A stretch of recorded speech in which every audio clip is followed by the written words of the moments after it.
Assalamualaikum warahmatullahi wabarakatuh.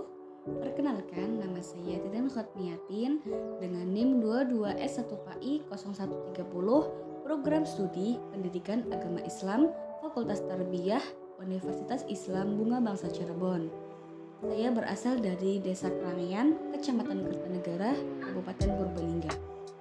Di sini saya akan sedikit menjelaskan tentang sejarah perkembangan ilmu. Sejarah adalah kesinambungan atau rentetan suatu peristiwa atau kejadian antara masa lampau, masa sekarang, dan masa depan.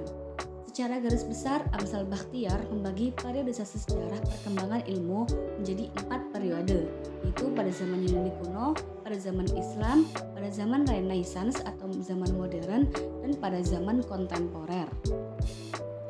Yang pertama, pada periode Yunani kuno. Pada zaman ini banyak bermunculan ilmuwan yang terkemuka, di antaranya yaitu Thales. Thales adalah filsuf pertama sebelum masa Socrates.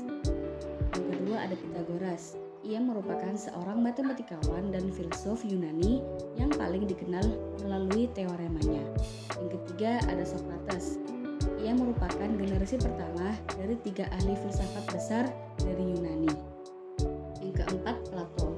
Ia adalah seorang filsuf eroris atau paling tua yang tulisan-tulisannya masih menghiasi dunia akademisi hingga saat ini.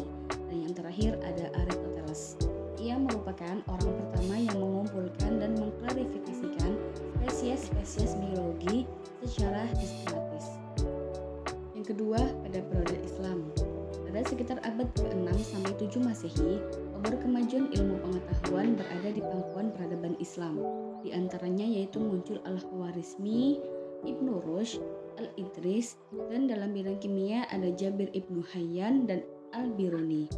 Selain itu juga ada Ibnu Sina, Al-Ghazali, Ibnu Tufail, dan masih banyak lagi. Yang ketiga, masa Renaissance atau modern. Renaissance adalah periode perkembangan peradaban yang terletak di ujung atau sesudah abad ke-8 sampai muncul abad modern. Renaissance merupakan era sejarah yang penuh dengan kemajuan dan perubahan yang mengandung arti bagi perkembangan ilmu. Dan yang terakhir yaitu periode kontemporer. Zaman ini bermula dari abad 20 Masehi dan masih berlangsung hingga saat ini. Zaman ini ditandai dengan adanya teknologi-teknologi canggih dan spesialisasi ilmu-ilmu yang semakin tajam dan mendalam. Pada zaman ini, bidang fisika menempati kedudukan paling tinggi dan banyak dibicarakan oleh filsuf. Selain kimia dan fisika, teknologi komunikasi dan informasi berkembang pesat pada zaman ini. Jadi, perkembangan ilmu sesungguhnya tidak bisa dilepaskan dari rasa keingintahuan yang besar, diiringi dengan usaha-usaha yang sesungguh-sungguh melalui penalaran, percobaan, dan penyempurnaan, serta berani mengambil resiko tinggi, sehingga menghasilkan penemuan-penemuan yang bermanfaat bagi suatu generasi dan menjadi acuan pertimbangan bagi generasi selanjutnya untuk mengoreksi, menyempurnakan, mengembangkan, dan menemukan penemuan selanjutnya.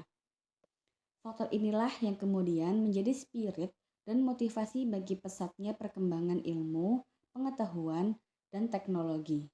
Mungkin hanya itu sedikit penjelasan yang dapat saya sampaikan.